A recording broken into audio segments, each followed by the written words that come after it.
Here's 5 tips to slowing down the mind under pressure. All right, number 1. Well, here we go. You're going to hear some commonalities here between what Alan says and the Buffalo Focus, which you're going to see here in a minute. Okay? And first of all, be aware of what's happening around you.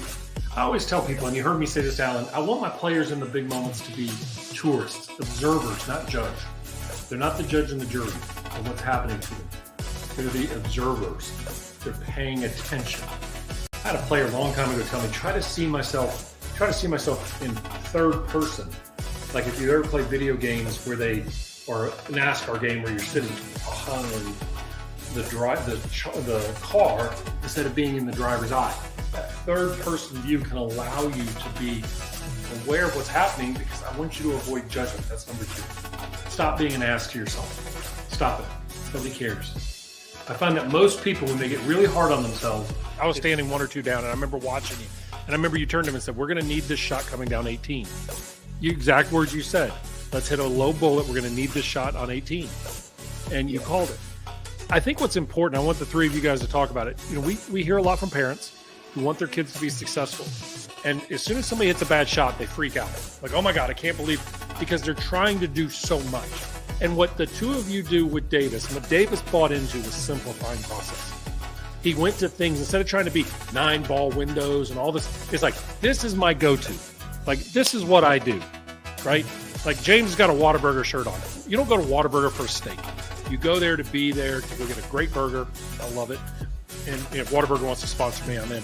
But you know what I mean? We simplify the process, right?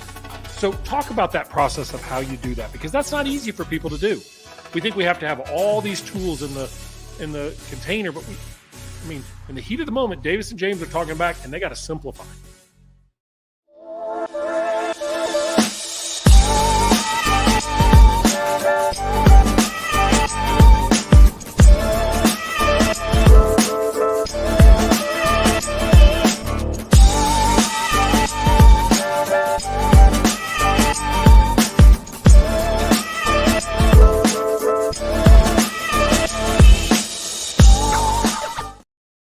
Hey, welcome back to Mental Game Live. I'm Dr. Bhrett McCabe here with my man Bash.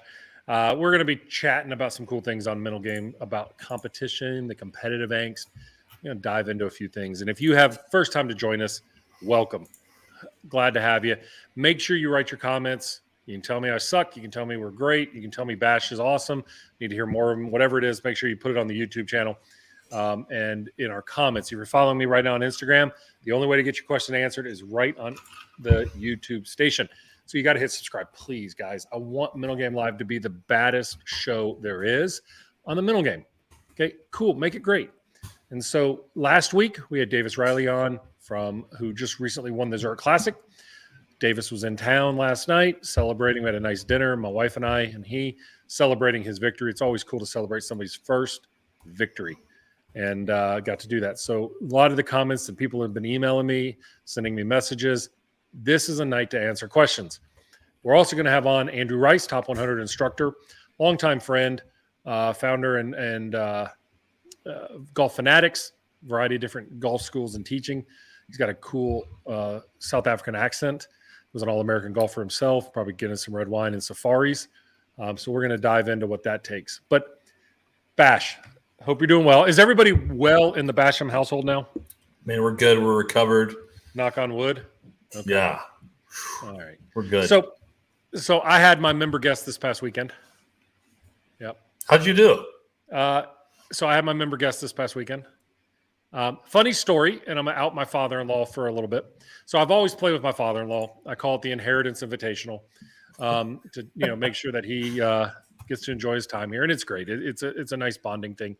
But Wednesday night, we're getting ready to play on Thursday. We have a great practice round, feeling good, feeling great. And he calls at 12:30 in the morning, is like, texts Missy and says, I think I got to go to the walk-in clinic. I'm like, it's 12:30. What'd you do? Eat some bad pork or something? Because he doesn't eat a lot, but when he goes to a place, if he finds something he likes, he just will go all in. And they had smoked wings and barbecue at the pre-night party. It was a lot of fun.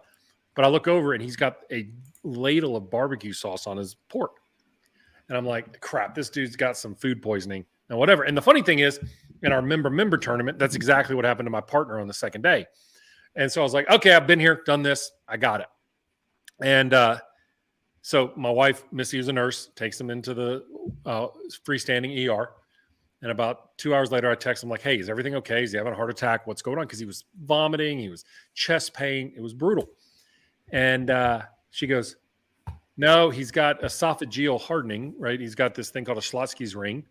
And he's had it before. And this one was really, really bad. And all of a sudden, it just cleared. And he's ready to go home. And I said, I don't think they're going to let you leave the emergency room. And he goes, nope, I'm ready to go play golf. So he comes home. The doctor sees him, releases him. And the next day we had to play 27 holes and he had nothing in his stomach. I played great. I was dragging some dead weight, but he played great the last day and we rallied. But it's so funny for me as a player and as a coach, right? My tour guys are texting me like, how you doing, man? How's it going? I'm like, this shit's hard, man. This is hard to play in those events because you go into it thinking you're going to play great. I fall into the exact same trap as all my players. I fall into everybody I coach. I'm like, I'm hitting it really good. Practice round was flush. Yeah. Well, we didn't do that in baseball. Did you? What were your thoughts when you were heading into the ballpark? Fired up. For what? Get me to the game as quickly as possible. I hate all the batting practice and infield, and the most anxious time for me was the national anthem. Like, I respect the national anthem. I love our country, but I'm ready to play. And I hate standing in one spot. So just standing there, it was like the last minute, like it's kind of like when you're taking a test from school and the professor hands out the test and you can't turn it over until they tell you. Like that moment of like, oh my God, what's about to happen? Yeah, let's just go. I'm tired of waiting.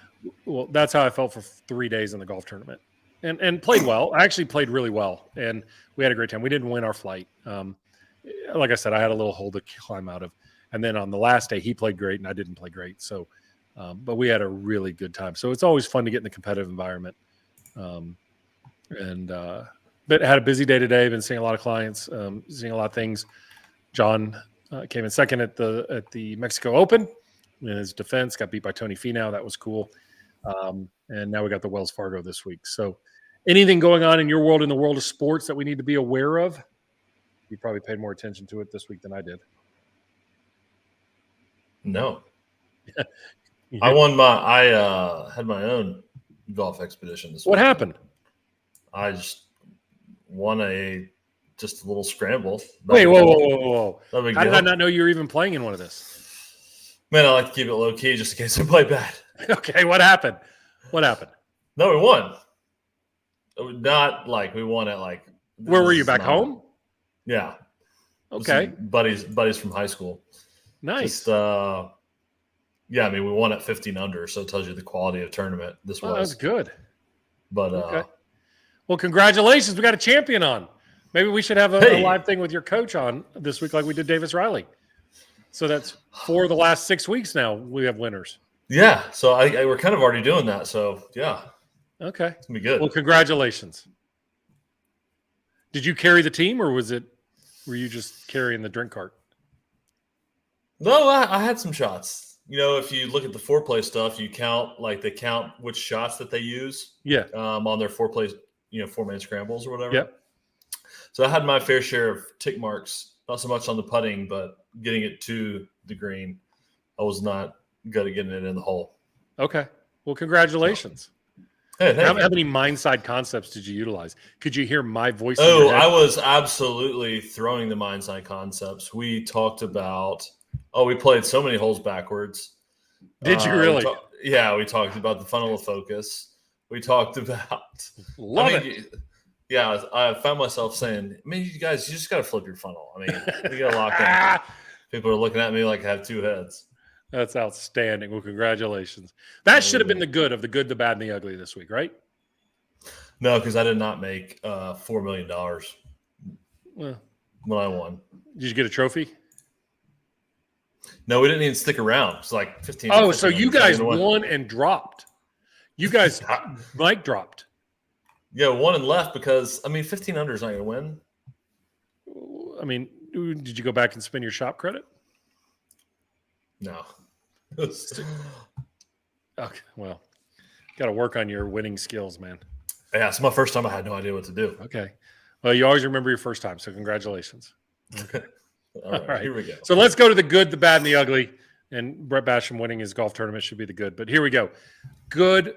So happy for a good friend of mine. We're going to have him on the show here in the future. Coach Boyd Summerhays. He's one of the most – he's just a coach that I love to work with because he's a humanistic coach.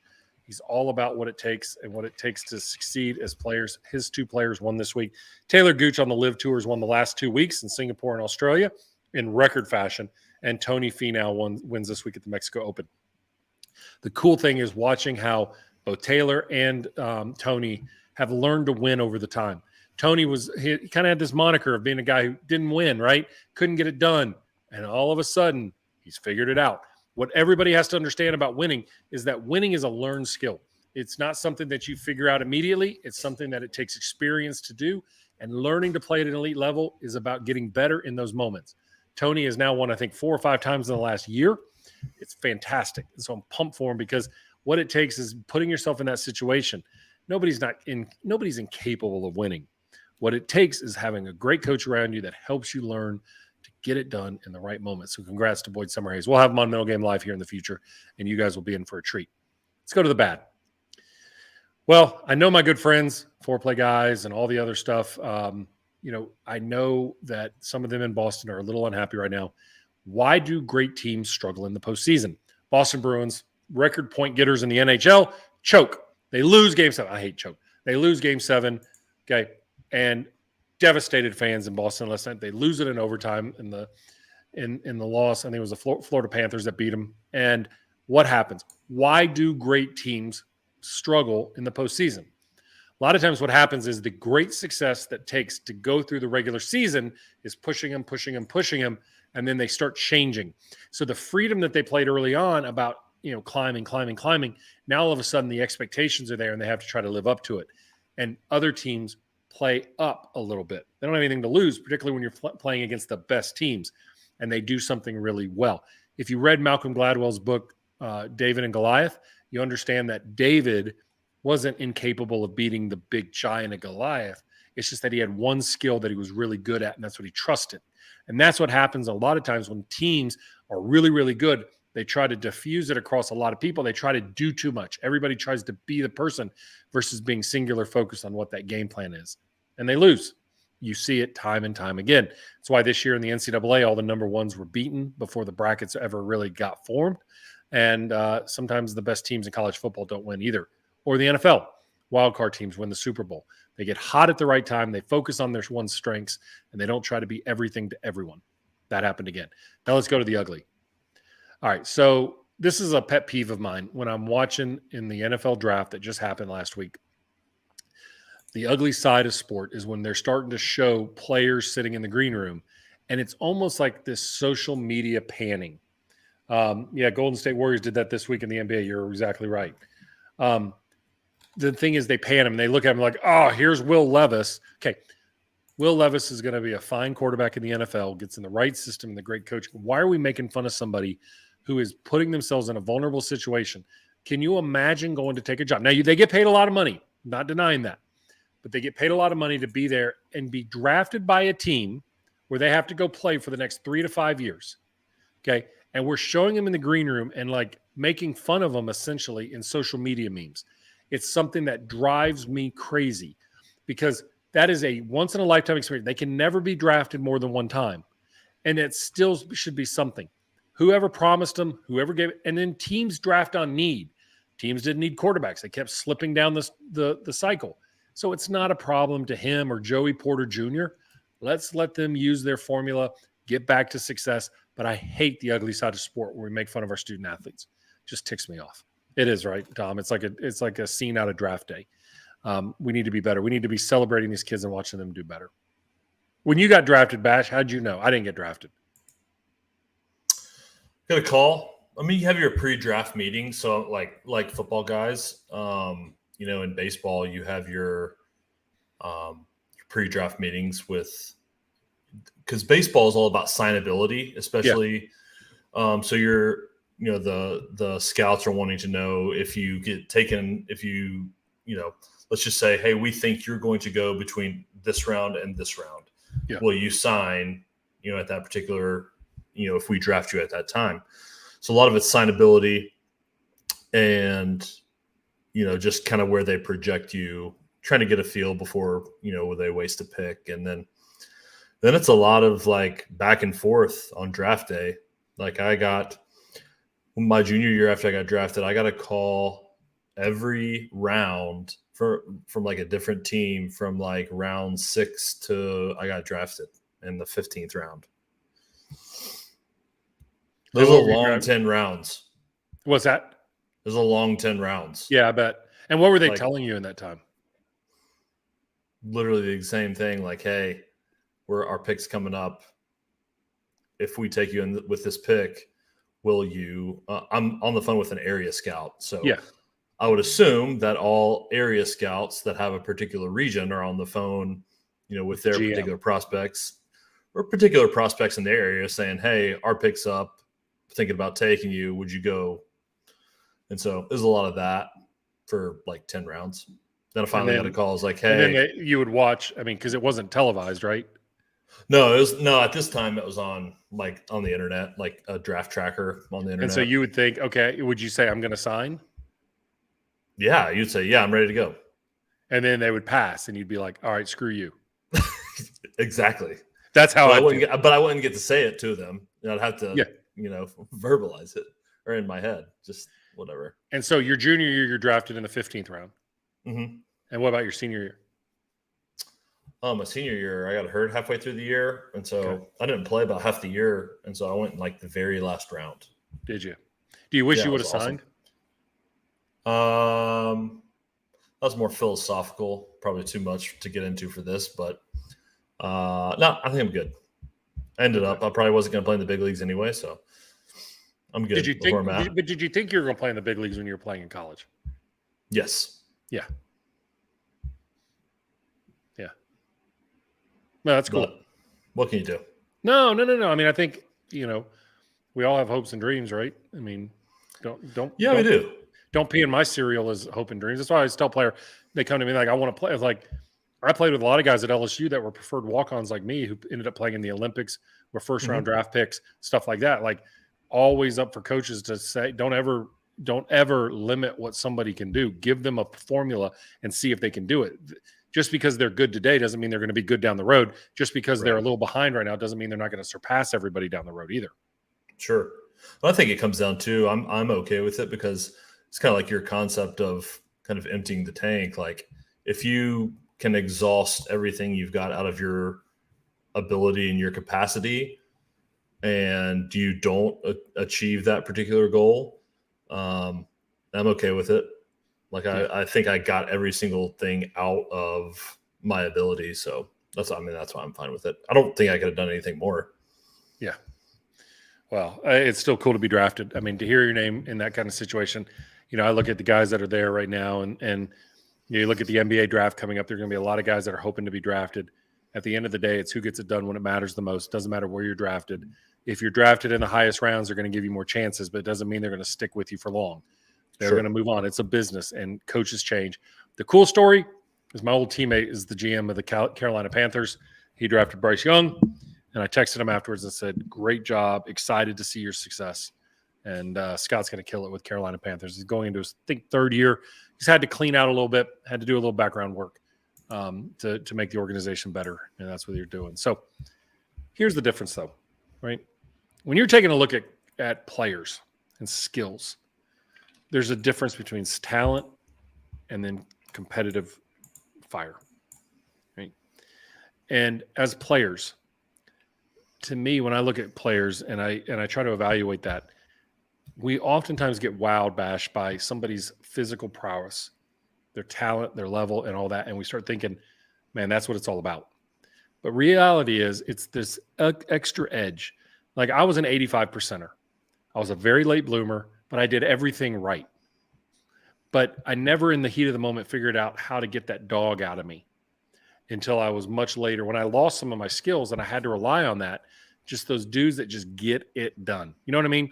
Like I'm sure you play with guys like, okay, this guy's probably cheating a little bit in the weight room. You're not going to class, but when it got into the fight, that dude never gave in. That's a skill we don't teach very much. Mm-mm. Yeah, we had plenty of those guys, and I'm sure you guys did too, because you kind of built from the same cloth, so to speak. But we really preached, from the toughness aspect, both mentally and physically.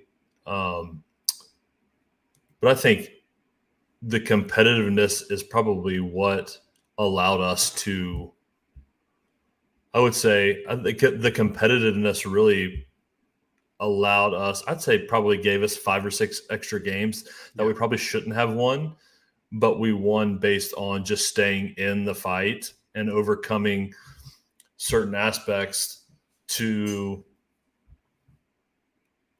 again, basically win games we had no business winning. Do you think so Teresa asked a question, do you think it's nature or nurture?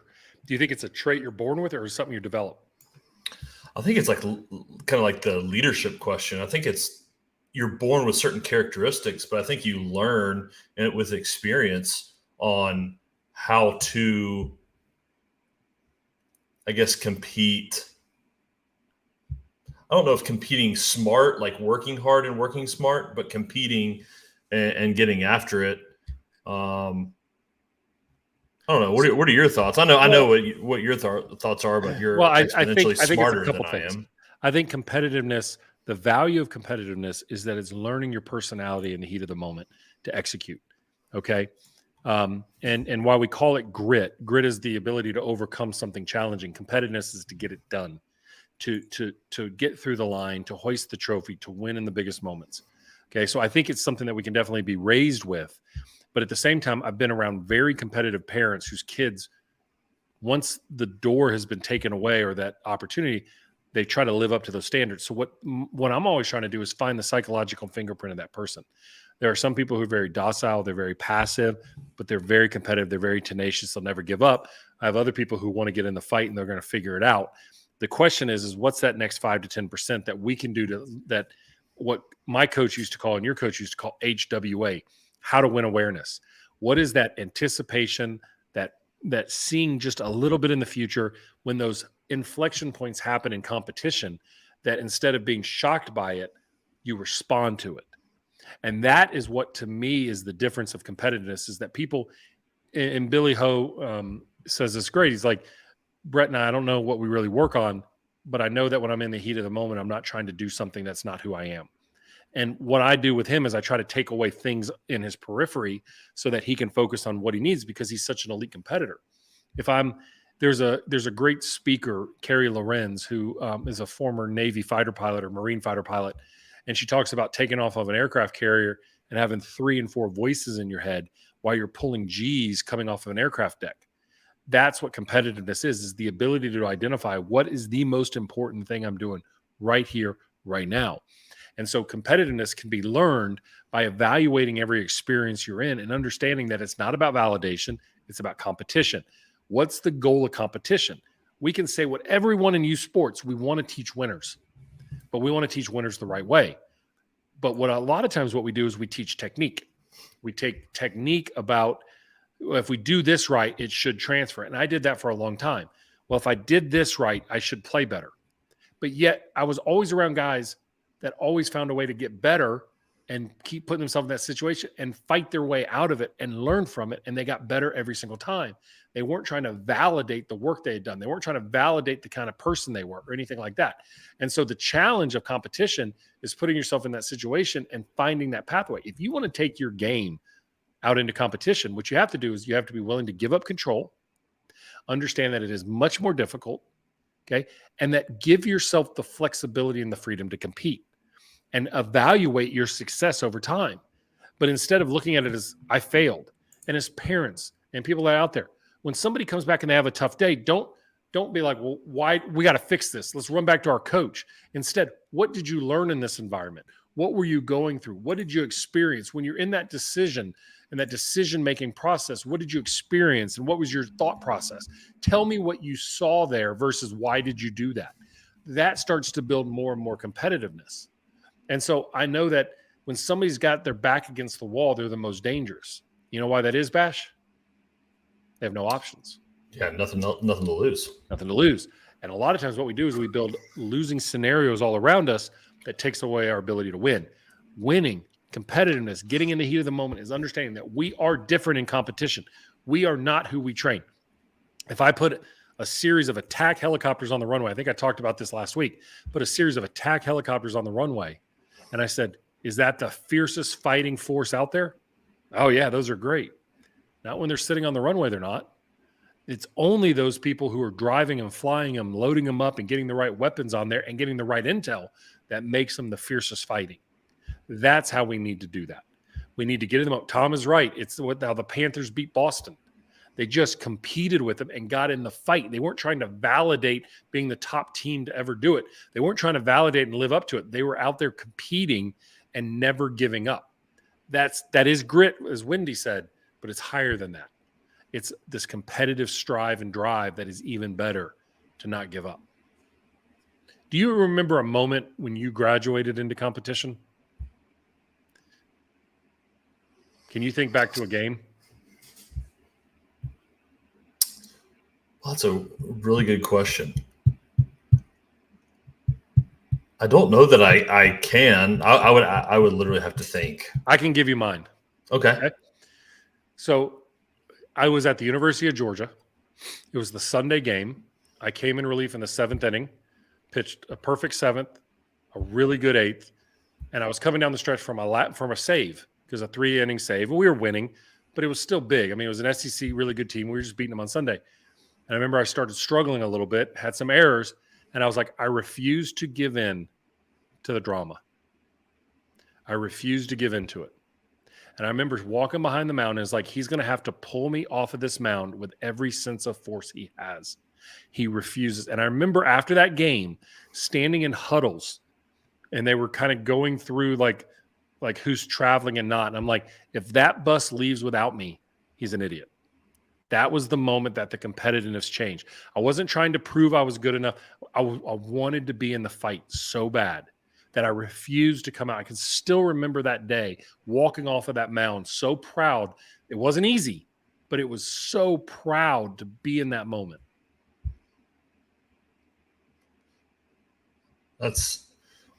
I'm thinking back to when it was a particular at bat. We were playing on a Friday night against Vanderbilt, and David Price was on the mound. Pretty good pitcher. Pretty good. I was hard, right? Real hard. Threw like hard. Left-handed. Left-handed nasty slider, first overall pick, and like this is the first real dude I've ever faced in my life. You know, I'm a freshman, you know, in college, so this is my introduction to big boy baseball, and he starts me off, and I get 0-2 very quickly. And traditionally for me, I would just kind of give in and be like, so you're going to chase that. Yeah, I'm done. So you're going to chase that high and away ball from a lefty. Exactly. Like, this guy's 100. He's the first overall pick, throws 100 miles an hour. Like, I don't have a chance. But at the same time, I said, you know what? Let's lock in right here and see if we can't foul some pitches off, you know, spoil some of his good ones, and let's see what happens. And that's the first time where I was really like, okay, I'm not getting beat with 95 to 100 miles an hour, which was, I think I've kind of shocked myself. And then from there, it just became very easy to have competitive at bats. Now, I didn't always have the best plate discipline, but at the same time, but I want people to listen to this. What he's talking about is he was staying in the fight. You weren't giving in. You didn't see the odds and say, I can't. And I think, you know, this show's obviously very heavy golf focus, and we're going to bring on Andrew in just a second. But the thing about it is that sometimes in golf, people are like, man, I'm playing terrible. It's not a good day. And they mail it in, versus every shot has a value to contribute towards your overall competitive angst. What happened in that at bat? I ended up getting a hit. I worked to count to 3-2. And then he threw me like a 3-2 slider, which if you never throw the 9-hole, a 3-2 slider. Like, just throw a fastball. He's going to get himself out. Yeah, he's going to get himself out. Right. Yeah, and then I got jammed and like hit a little bleeder over the second baseman, and I was like, okay. Struck out 3 more times, but whatever. 1 for 4 is a 250 batting average. It's not bad. Yeah. Yeah. Guys, there's a story I'll tell you from an old client of mine, old friend, Heath Slocum. And I think this is something that everybody should understand. Wendy says it great. You don't know why you win. It's chaos in the moment. Heath was winning on the mini tours.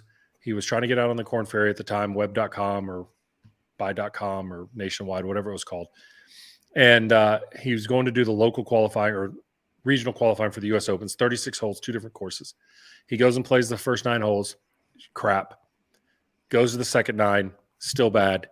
He looks at his caddy. He says, "We got to drive to the other course." Caddy's like, "You sure you want to go? You're not going to qualify." He goes, "No, my dad was a club pro. You always make that commitment. I'm going." He goes into the next 9 holes. He said, "I'm 3 over par in that 9. Like, no chance am I going to qualify." Caddy looks at him and says, "Dude, 36 holes of walking in the summer. I'm out. Like, good luck to you." And Heath goes, "Nope, I'm going to finish." Threw the bag on his back, and he walked the last 9 holes, and he shot 4 under on the back 9. And in that competitive grind, he found something that led him to making out on the Corn Ferry equivalent nationwide, winning 3 times, getting his Battlefield promotion, and becoming a 4-time winner on the PGA Tour. We train competitiveness by staying present in the moment, understanding it's not about validation, and that we're willing to face the rough waters, not the clear waters, not the clear skies, that we're willing to immerse ourselves in it and find what's the most important thing out there. If you want to get better at the game, start competing, stop validating, stop proving, because that's how you actually get better in whatever sport. And as parents, we need to encourage them to learn from it. Sarah Blakely told a story. She's the founder of Spanx, that at home she would sit at dinner and her dad would ask a question of the family and say, "What did you experience today that was challenging? And let's talk about it." Not, "Did you have a good day?" Not only fun. "What was hard today? And let's talk about it." Because by having that shared experience of discussing it and taking the kid's perspective and not judging it and saying, "I can't believe you did that." Instead, it opened them up to have a conversation. It led them to being able to become better problem solvers and getting in the heat of the moment and finding the solution. If you want to take your game into competition, ready yourself for the chaos, not the calm seas. And you'll learn so much about yourself. It ain't going to say, "Hey, knock on it, this is the moment," but you're going to see it in retrospect. So thanks for sharing that, Bash. Hey, thanks, man. Let's bring on our man, Andrew Rice, top 100 Let's do it. instructor. You thought I was going to leave you hanging. Here. Come on. Not going to leave you hanging. Yeah, Price was. Hello, gents. What's going on, my friend? How you doing? I'm good. How are you guys doing? We're good. So glad to have you on Mental Game Live. I was just on your show for Golf Fanatics. Thank you. Tell me, give me an idea, our people who are listening. What is your formula for player development? How do you see it? Bhrett, here's the deal. I teach the everyday golfer. I'm a little different to a lot of the coaches that you encounter on your travels, and I do like the very subtle Augusta jacket you're wearing. You like that one? That is nice. That is nice. It says a lot. It says a lot. But I don't teach a lot of players that have ever played at Augusta, and so first and foremost, I'm looking to help the golfers that most often, not solely, but most often appear in front of me. I'm looking to help them with their technique so that they can get the ball airborne and down the corridor and hopefully a little bit longer most of the time. The everyday golfer, and I'm doing what I can to help them improve. But I must say that our discussion on the Golf Fanatics webinar that we shared earlier this evening was a revelation to me, in that I love the competitive deal that you've been talking about. I love the fact that you shared golf is a dirty game. Let's get used to dealing with the dirt. Let's deal with the dirt. And I've got to tell you, I teach a lot of 3-day golf schools here in Savannah, and I have people traveling from all over the country each and every week to come and spend 3 days with me. And we are going to be talking about, we're going to have a special segment dedicated towards golf is a dirty game. Get used to dealing with the rough seas and not the calm skies. How can we do that better? I love that, Bhrett. Awesome. And I appreciate that, because even though you say, well, I teach the everyday. Yes. There's only top 100, 500 people trying to compete at the top of the competitive food chain in professional men's golf, top 500 in women's golf, right? Yes. And then there's layers. Okay. So maybe 1,000. Yeah. But we're dealing with millions upon golfers. And you have players who come and they spend money, they want to learn, and you're going to give them some guidance. And Yes. you're going to have people with physical limitations. You're going to have Most of people them. who have life limitations. They have some talent limitations, right? Okay. And I don't mean that in a bad way. If you took me out to the basketball court, you'd see a talent limitation. Okay. But you're teaching them how to maximize what they have in that moment. And I think for so long, coaches have like, we got to change this, we got to change that, versus this is where we are. We're going to try to go from here to here, and you're going to get some more enjoyment out of it. And I'm going to help you have better experiences. How do you teach that vision, that player development that's part of it? I think it starts with expectations. And firstly, I had a gentleman in the school a couple of weeks ago, comfortably in his 70s, not great physical condition. He struggled to get any golf ball more than 8 feet off the ground. Okay. And he wasn't Like happy me on at 9. It was like me on 9 at my member guest. Okay, keep going. Yes. And I mean, everything was low left. The right-handed golfer, everything was low left, low left, low left. And after day 1, he's not happy. He's like, well, you got 2 days left to see if I can get my money's worth. By the time we get to day 2, at the end of day 2, he's getting the ball in the air. It's much better. And one of the challenges that I had to deal with, because golf instruction is dirty. And not everybody's the same. Everybody's different. But this chap, he started to hit the ball higher. He started to hit the ball straighter. Better. In my books, better.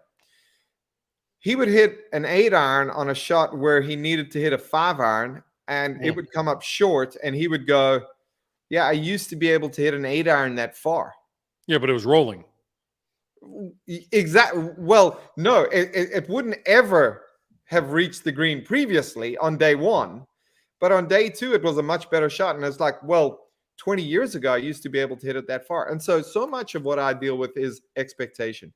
Like, I expect that you're going to help me in these 3 days become the golfer I was in 1995. And so I really do try to start out my discussion, my presentation to the people that come see me and talk about expectations and go, listen, it is not 1995. Today is day 1. Tomorrow is day 2. The next day is day 3. We're going to work through a progression. Anything that's worth building is going to take time. Let's commit to spending the time. And if you find yourself getting frustrated, ask yourself, should you be expecting this outcome at this point? And most often people are going to be able to go, that's a little early for me to be that good, as long as they can keep the emotions out of it. For me to be that good, it's going to take a little bit longer. Let's pump the brakes. Let's just keep going. But you were an All-American college golfer. Yes. University of Central Florida. Correct. Okay? So somebody who played at that level, who had that level of success, and is coaching, I mean, were you good at managing your own expectations, or were you really hard on yourself? Bhrett, I would say I was too hard on myself. It's always a case of, if I knew then what I know today, I think I'd be better. I still feel like I'm learning. I know when I started getting into golf instruction early on, it was like, I think I got the swing thing. I got this, I got this sorted out. This one swing, I've got the one thing fixed. Yes. Yeah. But the longer I've taught, the more I realize I have a lot more to learn. I realize I know very little as I teach for longer and I gain experience. But yeah, for sure, I would say I was hard on myself, and mentally things could have been better. I didn't understand fully. I still don't understand fully the value of self-communication, the value of just getting in there. And I love what I've been listening to you talk about today is just being a competitor and going out there and going, let's compete. And not everything's going to go my way, but we're going to compete, and we're going to continue to compete and see how that works out. And so many golfers, everyday golfers and competitive golfers, are going to go out there and go, I'm 3 over after 4 holes. This is done. shit This day is already. The story you just told about Heath Slocum was very, very cool. Is oftentimes I find, and I do teach the odd tour player. I teach a girl on the LPGA tour at the moment. And a couple of weeks ago, she had a miscut. But in the second round, she went out and she shot a 33 and missed the cut by a stroke. And I've got to tell you, that 33 is going to pay off. Yeah. It ended up not resulting in anything. Not an immediate return. Exactly. Right. And it's those kind of things where we've got to gut it out and just compete. Yeah. It's funny, right? Golf is such a ripe sport for the immediate return. It's like going to Vegas, putting our money down and expecting to have money in the bank so we can go play free, right? Yeah. And isn't that funny how we do that? I mean, it's like as parents and as people that are coaching individuals, we have to do a great job of telling people what the real formula is. It's not super simple. It's long. It's dirty. Learning a process takes time. Learning new swing feels. They get a feel, and all of a sudden they're feeling better with you on the range. And what is the first thing they want to do? They want to go test it on the golf course. Oh, I mean, the people I teach, Bhrett, it's like, whoa. I've hit like 5 good ones in a row. I think I got it. Let me try it. And then they get out of the drill station that they've been using to help them hit these 5 good ones in a row. They put it on the ground. It's invariably in a marginal lie. And they're like, okay, I've been doing half swings in this drill station off of a tee and hitting lovely little draws. I'm going to put this one on the ground. I'm going to take a full cut at it. And let's see. Oh, it didn't work. Yeah. I'm like, how could it possibly work? You can do it. You see that you can do it. And that's encouraging. But you've got to give yourself time to pay the tab on it. You've got to pay off those monthly tickets by working on it and taking ownership of those changes. And that just plain and simple takes time. I told one of my clients today, one of the young kids, I said, you ever watch, he was a good kid, but he was just kind of like, And I said, all right, I'm going to try to hit you up on this. I said, have you ever watched how astronauts train? They train in pools. They train in simulators. They're messing with them. Yeah, they got it, right? Yep, they got it. And then they get that rocket on their butt and they get shipped up to space. And the first time they feel weightlessness and it's for real, now you see who's an astronaut and who's not. Yeah. Right? And that's what golf is. And I think for so long, I think golf feeds into being such a dirty game, but it's it's so based on the romantic side of the game. The perfect day, the perfect moment. And we were talking on your live stream. I said, Golf in the Kingdom is a great book, but I think it's sold too many, whereas other sports, like coming from baseball, they may show a video of a perfect game, but it ain't pretty. Ain't nothing pretty about it. Yeah. You got to cheat a little bit. You're kind of cutting the corners. You're trying to do the little things to make you better. And golf, for some reason, it's like golf is equated to like that perfect meal. Always remember it, but we can never recreate it. I think it's why we love Hogan's swing so much. Like, tell me why. Who can? Because I don't understand this. I gotta be honest with you. I don't understand the allure to Hogan as a non-golfer. I mean, I'm a good player, but I didn't come from the golf world. Yeah.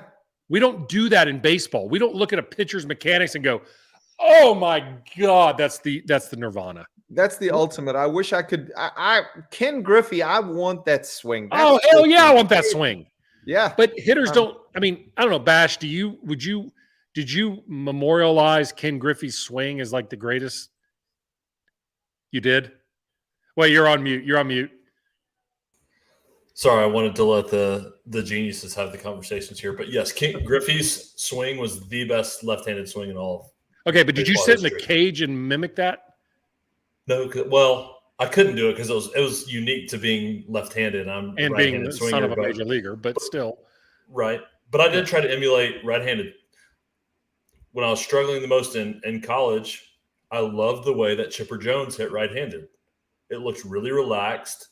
It looked very fluid and rhythmic. And I was like, I need to do that because nothing about my swing feels but see, rhythmic. This is odd. As pitchers, we didn't do that. Maybe you should have. Well, maybe because we were the best athletes on the field, you didn't need to do it. I mean, we all know the best athletes on the field are the pitchers. So, right. Okay, so but Hogan, what is the draw to Hogan's swing? Is it that mechanically perfect? No, it's just not. Like, he didn't do what he said he did. Isn't that funny? It's attractive, but I think it's almost like we've pushed up Ben Hogan's swing over the years and said, now that's perfection. And it's just not. Like, nobody else swings like that. There've been lots of other players better than Hogan. Did it look like it's And because the way he like covered it? What's the allure to that? That's so good. I mean, look, think we know in psychology, physical attractiveness is based on certain characteristics. Don't need to go into right now. yes, But that's historical over cultural norms. So is it something with that? Is it a trigger based effect or something? I think physical attraction is very little that is abnormal. Okay. Okay. Very little that is unusual. And Hogan's swing had not a lot, particularly in the downswing, that was unusual. It was this continuous rotation and clearing, right side bend, just beautiful. Obviously, he could hit. Obviously, he could control his golf ball. But there've been a good number of players who could do the same thing without a swing that looked like that. You know, coming back to baseball, Kevin Youkilis. Yeah. Kevin, how about that swing? Yeah, it's You know, unbelievable. Right. how about- Functional, but not really pretty. yeah, like, you know, he Yeah. would stand up there like he's playing the flute up there, waiting for the pitch to arrive. And, you know, looking at that, and I love Uke and Moneyball, and he was one of the first players that they identified as being, this guy is an outlier, no matter how bad he looks, how abnormal he looks. And I love, certainly as a coach for me, I would say I learned more from looking at Jim Furyk and Eamon Darcy and Calvin Pete and those kind of golf swings to help me understand, like, what makes this work, you know? Yeah.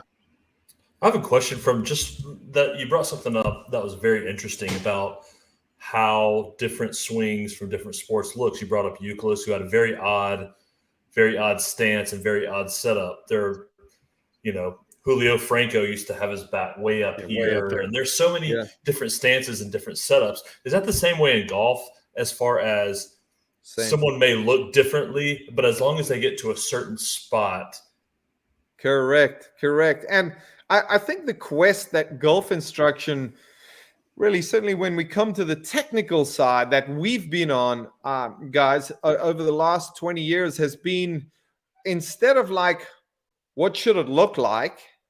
It's been more of a quest for what really works.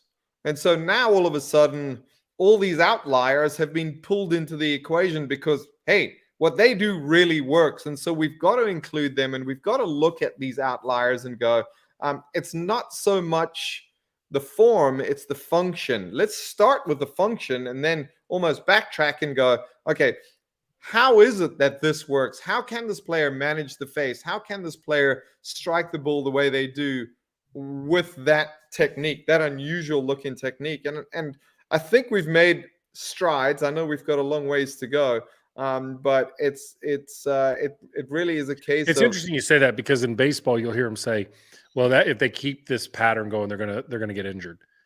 But yet they actually get injured when you change the pattern. Right. Yes. And we see that in golf. I mean, a very common one right now is Will Zalatoris, you know, with his back issues, and people are like, well, his swing, whatever. How do we know that he wouldn't have gotten hurt sooner had he changed it? And that's how his body's built. It's been functional to this point. And there are some idiosyncratic natures. I mean, Dustin Johnson with the bowed wrist, and John has a super short backswing, and all those other things. His genius and superpower is the ability to do what they want to do. We can go and have barbecue at 15 different restaurants, but what makes one barbecue place better is that they're willing to do something just a tad bit different, to try something and to get, and it has function. Somebody said, is it about ball flight? I said, I think it's more about function. It's that it functionally works for them with the least amount of effort. They don't need to do, because there's a law of diminishing returns, right, of coaching. You know, if I change one factor, I may disrupt the entire model. Yes. Exactly right. And like the injury thing, just like that gets me, because people, you know, when people look at Bryson hitting the ball much longer. They go, oh, he'll be done in 2 years. And well, there's players that swing at 105 miles an hour who've kind of been pushed out of the game because of injury. Yeah. There's players that swing fast and slow and left and right and across the line and laid off that have had injury. And I think most injury is a product of genetics. Just being really, really good at golf requires lots of repetition. You cannot become really good at golf without doing that. And genetics in some people is going to lean them towards more injury. Certainly there are ways of swinging, and I think Will has got a certain way of swinging that might lean more towards injury. You look at what Chris Como has done with Jason Day. That's kind of cool to see that, he's swinging better, but hurting less. And that's cool to see. But I don't think it's a case of like swinging hard or swinging unusually doesn't mean you're going to be injured. Yeah. It's funny, right? It's find that personality and that movement and that unique movement centers. I think that we're so wanting to teach to the norm that we ignore the individual excellence that people have and that true uniqueness of it. And I think that's where the relationship with the game is so powerful, is how do you get the ball in the hole the way you do things, right? And I think a lot of us, to me, I look at like Instagram and videos and stuff like that when it comes to golf. It's like golf swings are so attractive. You see those really good swings, like, wow, that's so good. Okay. But the amount of effort it's going to take to do that, to change that pattern, to make it work in that way, still won't guarantee, because making swing changes creates a very, very unstable model. No guarantees. What's that? No guarantees. None. Especially, and this is the hard part, is especially if you're really good already. Yeah. Is it going to be that 1% better? If you're a 24 handicapper, it's kind of easy to be a 24 handicapper. And if it doesn't work, well, you're a 25. But if it does work, you're a 17. And so it's a different deal. Certainly as we get higher up the pyramid, the margins get skinnier, and now we need to be more considered as we approach these kinds of changes in top players. So what's in the glass tonight? I know you are a sommelier. You are an elite wine dude. What did you got? I've got Piedmont 2019 Barbera d'Alba. Okay. And very nice. And I love the wine. It's not a big Italian red. It's nice and light, and it's got some good backbone to it.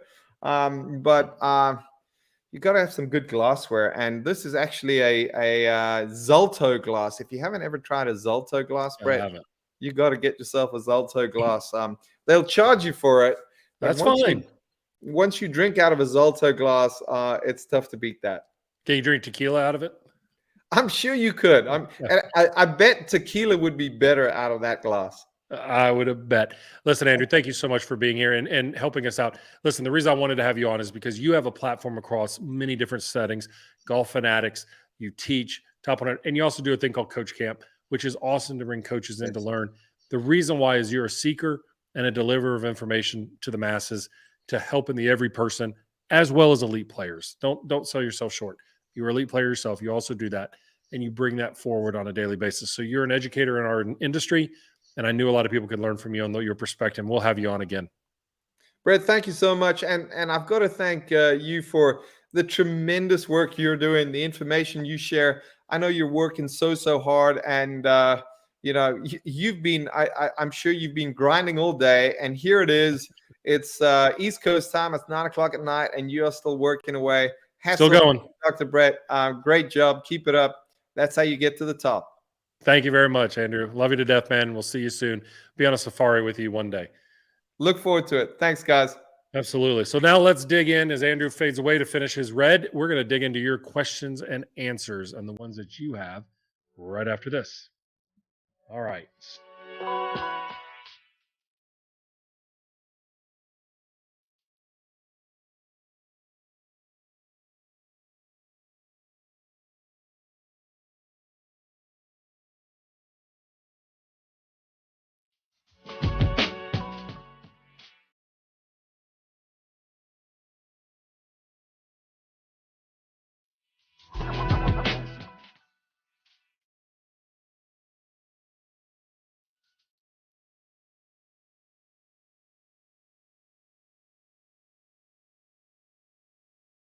All right, Bash, what we got in the question and answer pin for tonight? What we got? Let's fire away here.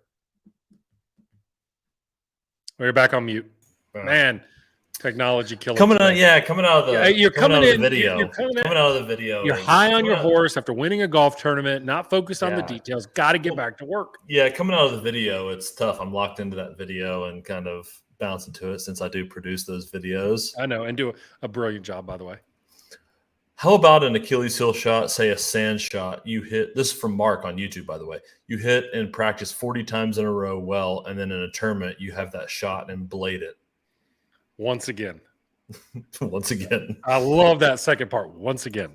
Okay, so when we have a shot that we just don't like, right? Think about what happens. In practice, there's very low tension, not a lot of consequences. We're feeling really good. So what happens is we go in that first moment, the ball finds fear. Bash, how many times did you have an infielder who was struggling in the infield in the ninth inning, and where does that ground ball go? And it doesn't just go with a candy hop. Yeah, it's 100%. It's going to that same guy with an in-between hop, and it's just tough. It's just the ball finds fear. So what happens is we have fear, we have apprehension, we're hoping to see results, and now tension increases and our focus changes. Our funnel gets upside down.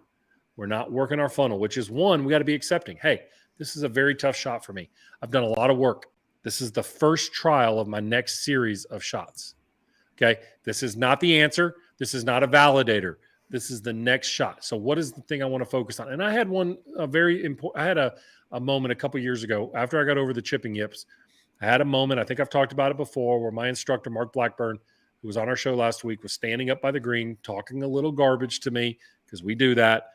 And he goes, let's see this action. And it was a really tight lie. And I was like, hurry up and hit it and get out of it. And I stopped and said, you know what? Screw it.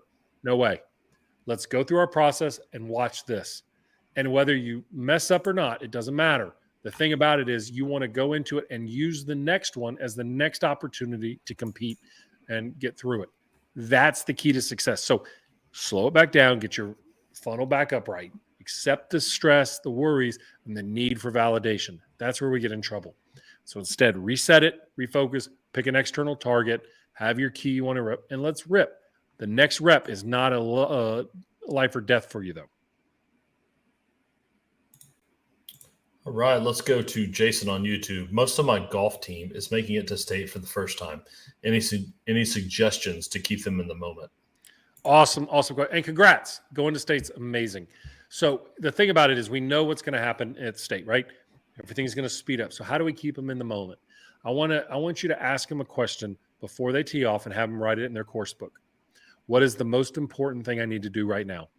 If it's I need to get on the leaderboard, I need to play good for my teammates, we have to win state. That's not the most important thing right now. Ask them where they're going to give their energy. So if you gave them two options, this golf shot or the leaderboard, how much of their energy are they going to spend on that leaderboard? It's going to take away from that shot. So they need to be willing to compete, to stay in it, grind, compete, realize it's going to be ugly, and we're going to work and be committed with high intention on every single shot we hit. We're not going to get ahead of ourselves, and we're not going to try to win the tournament before we ever get started. Zach on YouTube made 3 consecutive birdies on 9, 10, and 11. Then with all the adrenaline and pressure, I couldn't control the moment, and the wheels came off on 12 and made double. How do you slow down and reset? Well, you had the post-birdie disaster, right? And it's tough because you get excited. And the good thing that you said is the adrenaline. We don't often practice positive adrenaline. We sometimes are really good about how to try to work through negative things or whatever, but we never really focus what happens when we're having success. And so you had 3 birdies in a row, probably because you were executing golf shots, got probably a little lucky. Ball went, even though you may have hit good shots, it's still lucky to have the ball stop where you want. Okay. And so now you make one mistake and you're like, well, I just wasted it all. You didn't waste it all. You've got to get better after making 3 birdies. So the next time you're in that situation saying, okay, I know I want to hold on to it. I don't want to make a mistake. It's like, stop. How good can I be on the next shot I hit after making a birdie? So what do I want to do? I want to be clear on my intention. I want to trust it with something I know. Don't try to hit something you're not. More than likely, yes, that adrenaline, that timing gets off and you make a mistake and your mind starts racing. There's no guarantee in anything. 1 birdie does not always have to lead to 2, doesn't have to lead to a double bogey either. So have a plan. So the next time you're in that situation, it's like, you know what? That's the time I tee it down a little bit, or I hit this club off the tee. I want to put it in a high percentage zone to keep chopping away. The one thing about being in those zones is once you realize you're in the zone, you're now out of the zone. And instead of trying to recreate that zone or flow state, you have to just get back into your process and start building again.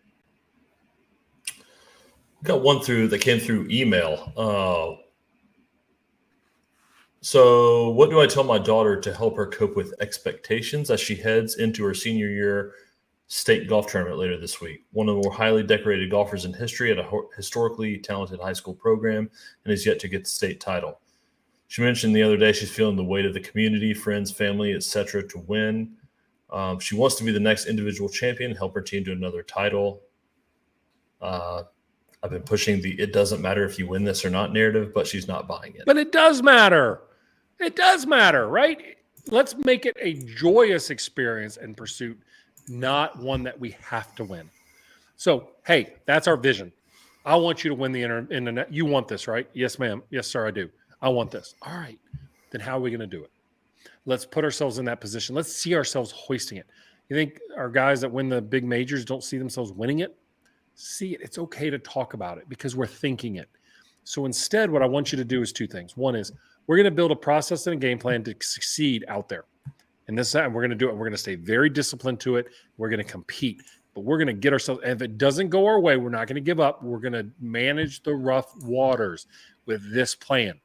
But the last thing is, I want you to enjoy the hunt, to go for it, enjoy the experience, and you don't have to fulfill external people.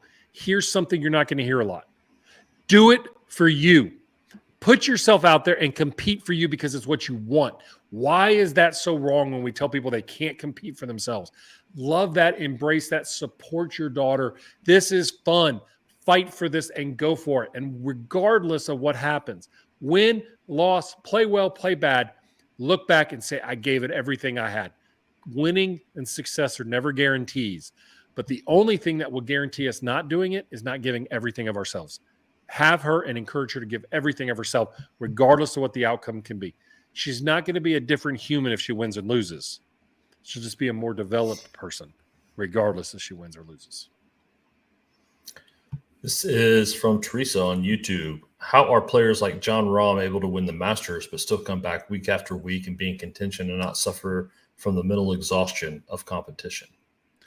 You know, a couple of years ago, we were at a dinner, and I had a chance to ask Michael Phelps a question about coming back. And he said, the best thing you can always do after success is get back to work. The reason why we struggle after success is we have a letdown. It's a natural psychological effect that we're fighting, we're grinding, we have an eyes on the prize, and we get after it, and then we succeed. We have this surge of adrenaline, we have this surge of dopamine in our brain. We're like, yes! And then we just slowly lose a little bit of the sharpness. The best thing to do is to get back up on it and go back into the competitive environment. But we have to slow down our judgment. We can't appraise and assume it's going to be easy. We have to be a little bit more patient. So the best thing for players to do is, you've committed to it. Let's get back in it and let's go compete. But let's not try to win on Sunday, on Thursday. Let's win Wednesday. Let's win Tuesday. Let's be the best version of ourselves on Thursday by our process and our system. We lose our patience. We try to fast forward too fast. Those are the risks. Get back to discipline and doing the job that we know how to do. Go. From Cooper on YouTube. What should I think going into the last round of a tournament? If I am close to the lead or in the lead? Well, you think about what the next shot is. Knowing that your mind's going to expand, it's going to identify more risk, it's more stress, it's more risk, right? But so are your competitors. That's the same thing. So it's okay. So what are we going to think about? I don't know how it's going to be, but I can see myself at the end hoisting the trophy. But it's going to be ugly on the way there, and I'm ready for that battle. But I'm going to keep coming back to what's my plan, what's the system I have in place, and how do I execute? But I believe in myself to put myself in that environment. Congratulations, though, when you're in that situation. From Tucker on YouTube, going to Purdue this weekend for a golf tournament, playing both courses at their complex for a practice round. What is the best way to play a practice round? Well, the best way is, what's a practice round? A practice round is not a place to evaluate the level of your game. A practice round is to learn the course, the sight lines, where you want to hit it. That's what I'd focus on.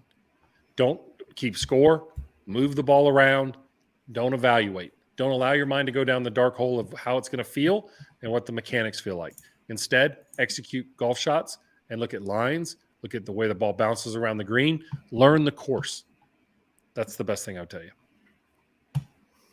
And from Eric on YouTube, how do we play better in casual rounds? I find it tough to focus on rounds when it quote unquote doesn't matter, but I'm worried my overall game plateaus because of this mindset. Yeah. Sometimes I eat peanut butter and jellies and sometimes I eat filet mignons, and I can allow myself to enjoy both environments. Okay. What I mean by that, Eric, it's a question that I hear a lot and it's very important. Your casual rounds aren't really going to predict your competitive rounds, because I think that you elevate your mindset in those situations. In those casual rounds, hit golf shots, be more creative, see different things, try to explore it that way, and I think you'll enjoy it better. But don't try to connect the dots. They're two different places, and that's okay. Brenda on YouTube says, with all the chatter going on between holes and shots, what's the best tip to focus on your own shot? So one of the things I always tell people is have a trigger or an anchor. So talk, chill out, relax, all the other things. But when you get around the ball, you pull up on your cart, you drop your bag off. When you put your glove in, now you're locked in. Okay? And if your friends are still talking to you or whatever, take your glove off and just kind of talk to them and then put your glove back on. Some of those very physical cues can condition people and teach them how to change. But you don't have to be thinking intently between shots. Slow it back down, relax, chill out, eat something. Just experience where you are and put it back in. Bash will tell you there's times that you used to sit in the dugout and you just be chilling out in the middle of a game. But then you can turn it back on. But if we think we're falling behind, now we're losing it. So what I'd rather you do is allow yourself to flow in and flow out of focus versus trying to force it. Money. When's our next Mental Game Live, my man? Tuesday night? Week from tomorrow. All over May 9th. Got a big graduation for my daughter this weekend from Auburn University, my last one through college. War Eagle. I'll say War Eagle. And excited for her, and she's moving back to Birmingham. My oldest daughter's moving back to Birmingham. Cannot wait to have everybody back. The whole gang's in town. The whole gang is in town. So we're excited to have everybody back. It's going to be great. Thank you so much for joining us on Mental Game Live. Make sure you follow us on our Mental Game Live shorts that we threw out throughout the entire week. If you like what you're seeing, please share this. That's how this grows. We're not doing this for sponsors. We're not doing this for anything else. We're doing this for you to answer your questions. And I think the best thing that we can do is continue to deliver great content. And we'll see you Tuesday night, May 9th, 7 p.m. Central Time. Till then, see you then.